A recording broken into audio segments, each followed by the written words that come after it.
Hi, some of you may not know me. My name is Sarah Alfieri. When I first came to Asbury, I wasn't in a very great place. I just lost a loved one, and I was falling into a deep depression that caused me to be hospitalized my freshman and sophomore year of high school. Sadly, my belief in God was not that strong, and praying seemed pointless at the time. I was wrong. I came to Asbury looking for friends, but I found so much more. I found the strength to pray and get over my sadness. I found a group of people to call my family, and I found a place that helped me get my life back. Overall, I just want to say thank you to all of you, because without the members of this church, Asbury First Methodist Church would not be as significant to me. Thank you.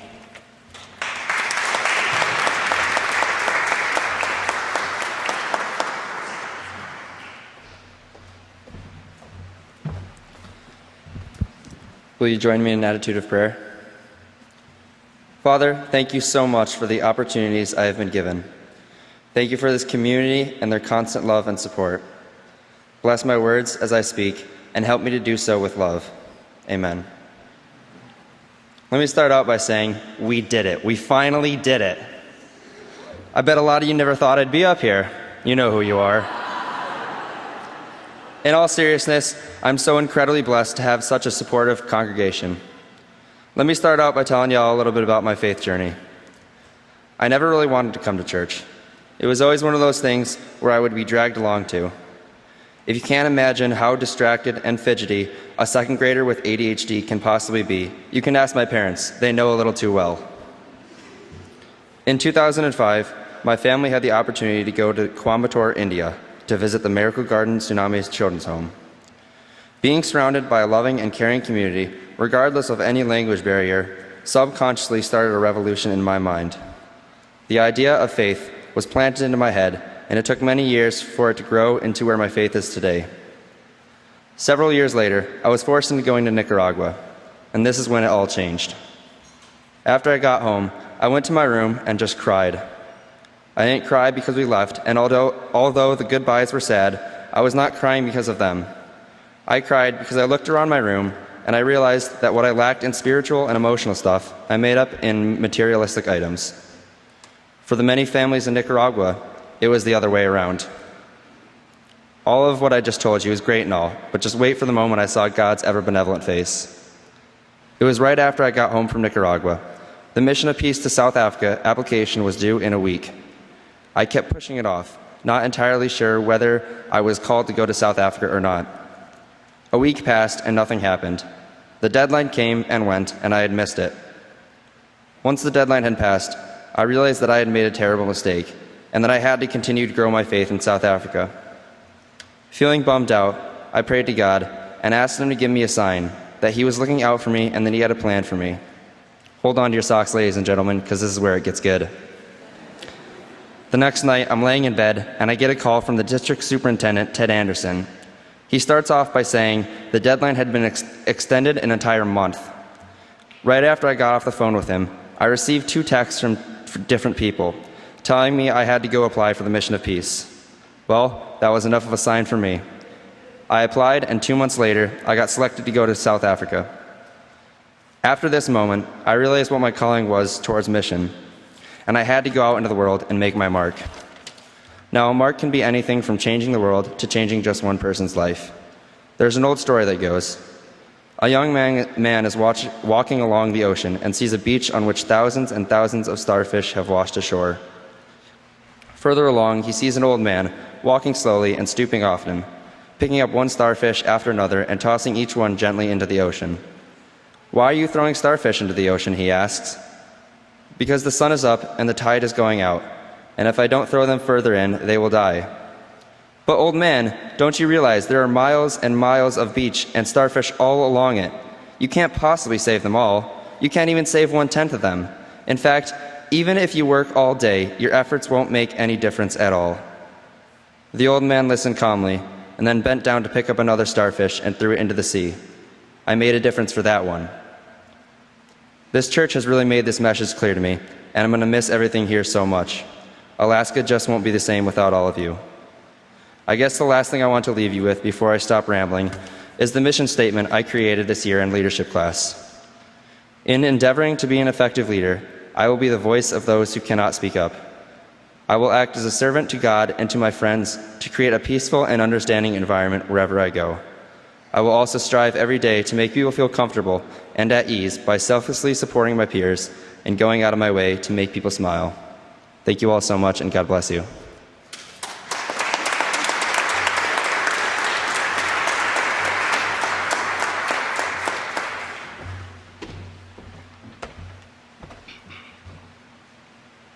Well, God is Lord of heaven and earth. How can I keep from singing? Music has not only been an important part of my life, singing and dancing as far as the world would take me, including singing and dancing on the streets of London and Dublin.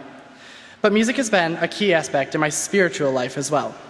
I could always count on the hymns, even those Sundays I knew that the sermon wouldn't quite reach me. It's because some see God in the face of a newborn child or in a beautiful view that they've never laid eyes on. But I see her in music.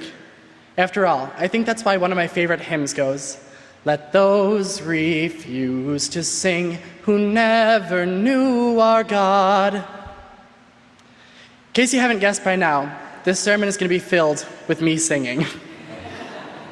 It's because music is so diverse. There are songs for everything.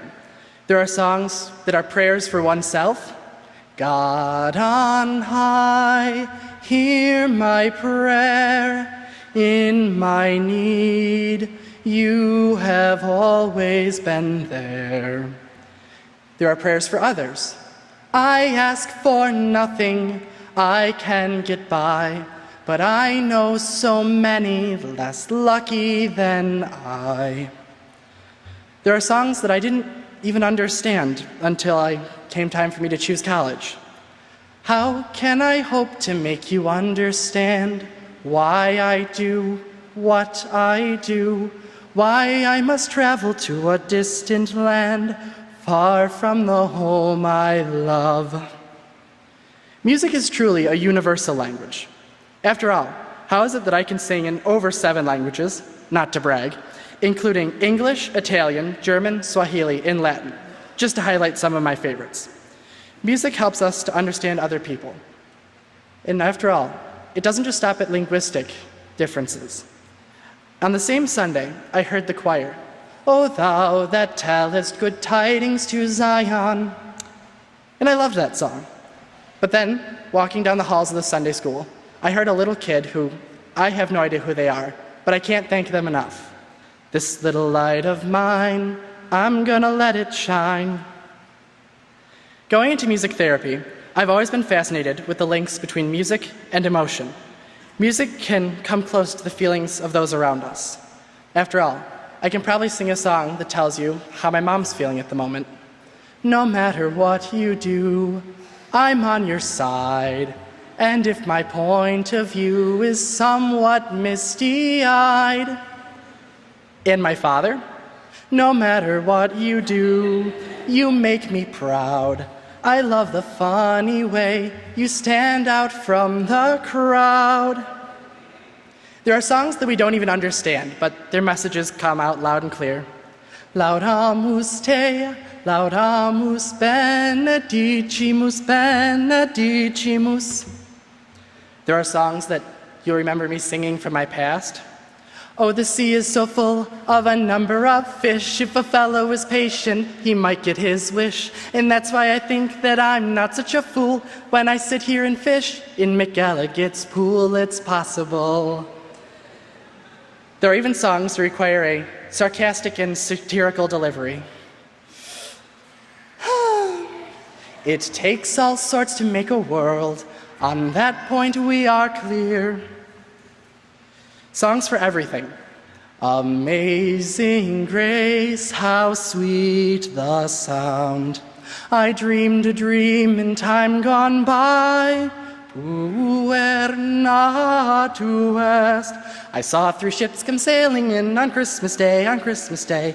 Let's get down to business. Jesus loves me, this I know. I'll be your candle on the water. Joyful, joyful, we adore thee, the first Noel. I could have danced all night, I could have danced all night. You're gonna miss me when I'm gone. Was blind, but now I see everything. And I have some advice, mostly for the youth, but I think that we could all stand to listen to it. And what better way to deliver it than in a song? Let nothing pass, for every hand must find some work to do. Lose not a chance to wake in love. Be firm but just and true. So to conclude, I'm gonna sing for you. I have to let it happen. I have to change. Can't stay all my life down at heel. Staring out of a window, staying out of the sun. Don't cry for me, Asbury people. The truth is I have to leave you. All through my wild days, my mad existence, I've kept my promise, don't keep your distance. Have I said too much? There's nothing more I can think of to say to you. But all you have to do is look at me to know that every word is true. Thank you.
Oh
sorry, I've never actually been up here during a real service before. Just taking it all in.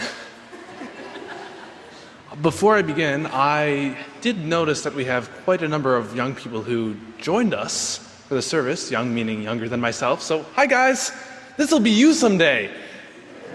Good luck.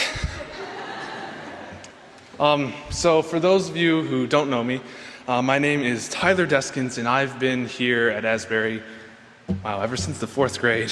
And ever since then, I've been sitting either where you are in the congregation or up here, actually helping out with the service. And each time I've sat through the service, I thought, what in the world am I going to say for my senior sermon? And up until about a week ago, I had absolutely no idea. But I did know one thing. I knew that I didn't want to follow the status quo.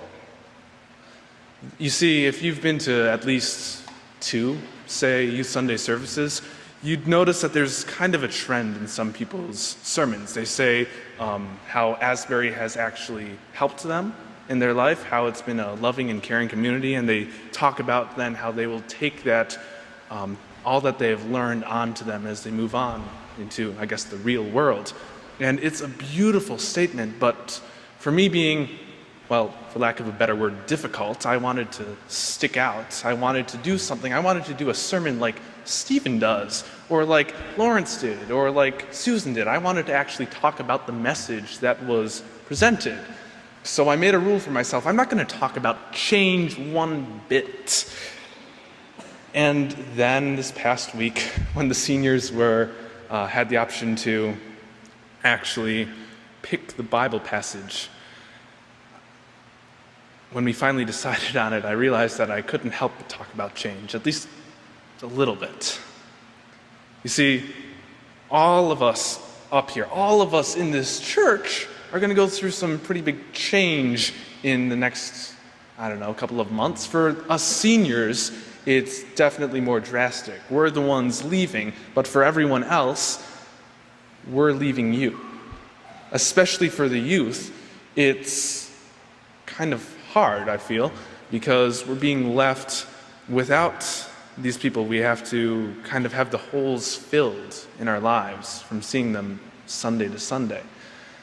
And you notice I've included myself in the we, meaning that we are being left. I'm not leaving you guys.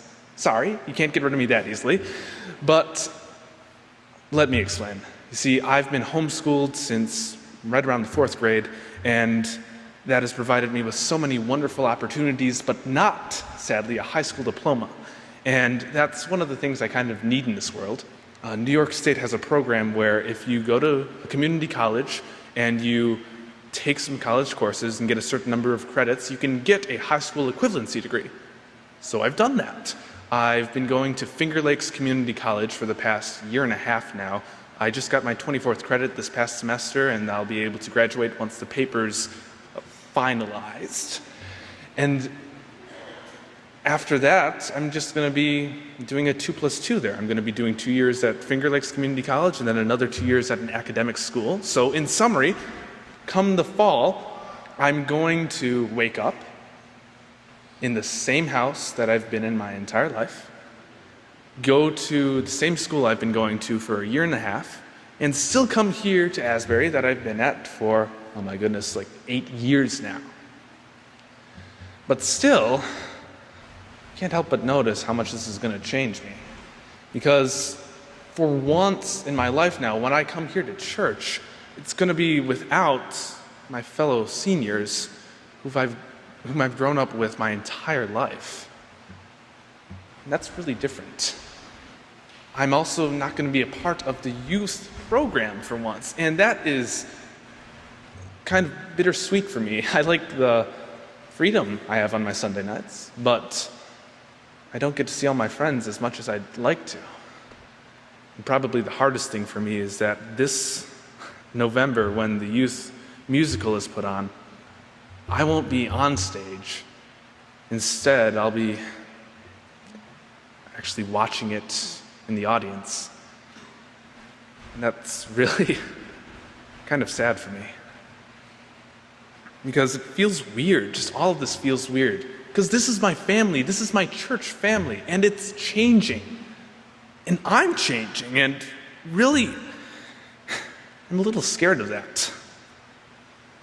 Look, I know everyone feels change at some point in their lives. Sometimes it's a change of occupation or a change of where they live, or maybe it's who they love and the people they call friends and family. Maybe it's a change of what they love to do. And this change can be good or absolutely terrifying. And we don't know which it is until it actually happens. I think that's what makes it so scary, because we can't know what this change will bring about for us. And that's why I really love the Bible passage we chose for today. You see, it's a psalm, and in typical psalm fashion, there's kind of a call and response. It goes something, and then after that, God's steadfast love endures forever. And then something else, and then again, God's steadfast love endures forever. And it almost over those 9 verses beats you over the head with the message, so you finally say, I get it. God's steadfast love endures forever. Let's move on. I want to hear the seniors give their sermons. Come on already. But I find that message just so encouraging, at least in this time for me, because just how amazing is that? Things in this world change. I mean, everything in this world can change. And we have very little control over that. But God's steadfast love endures forever. I mean, seriously, we change as people. But it doesn't matter how we change, whether it's for the better or for the worse, God's steadfast love for us endures forever. So how can I help but be excited for this? Sure, I'm nervous. But I'm really kind of excited to see what happens. Because, friends, for as things change, as I change, as we all change, we can all be certain of one thing. That no matter what, God's steadfast love endures forever. And friends, how amazing is that? Thank you.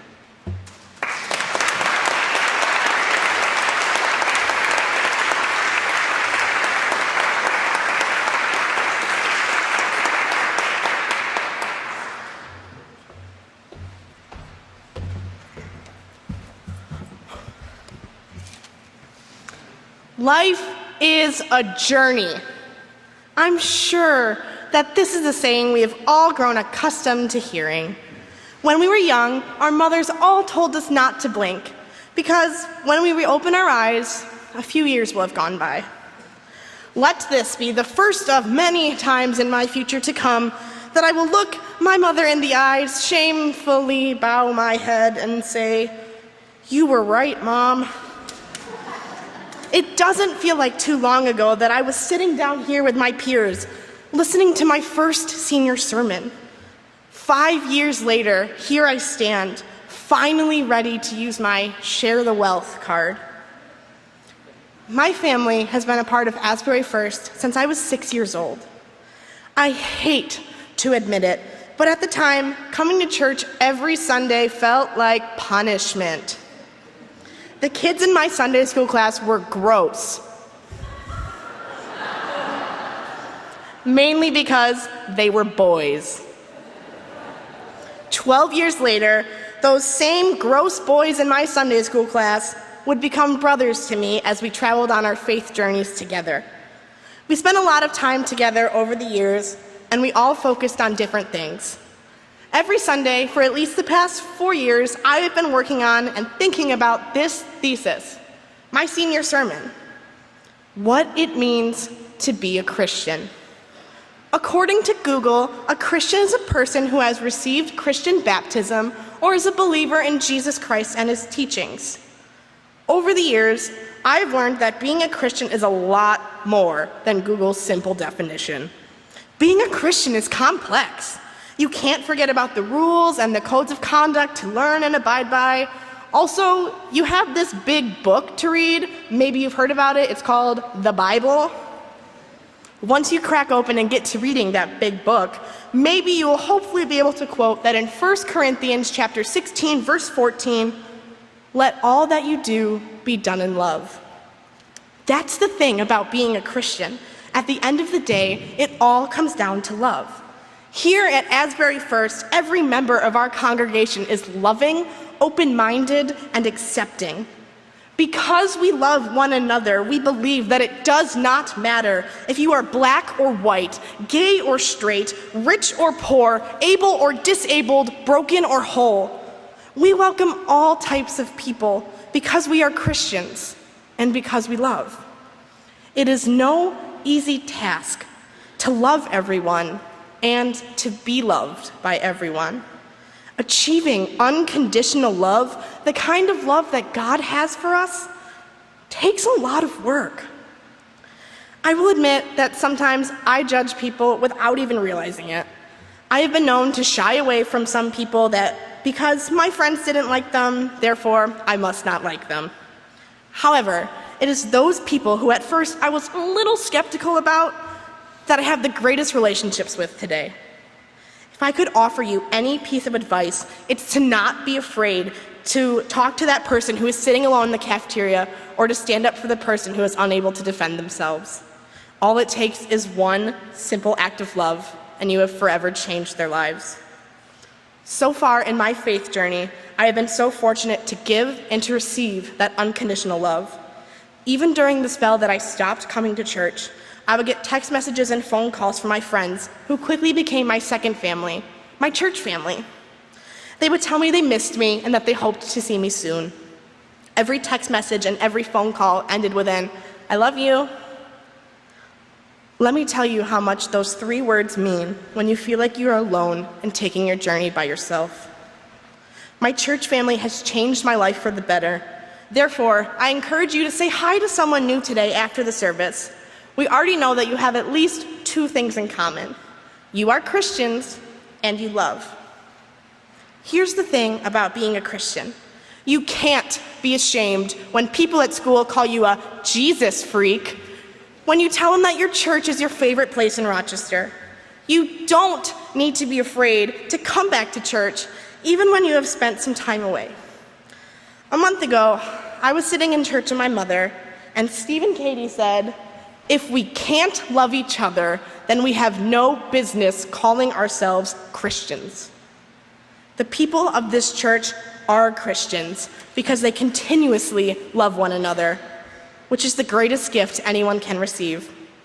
Friends, my journey is about to take me far from the home I love.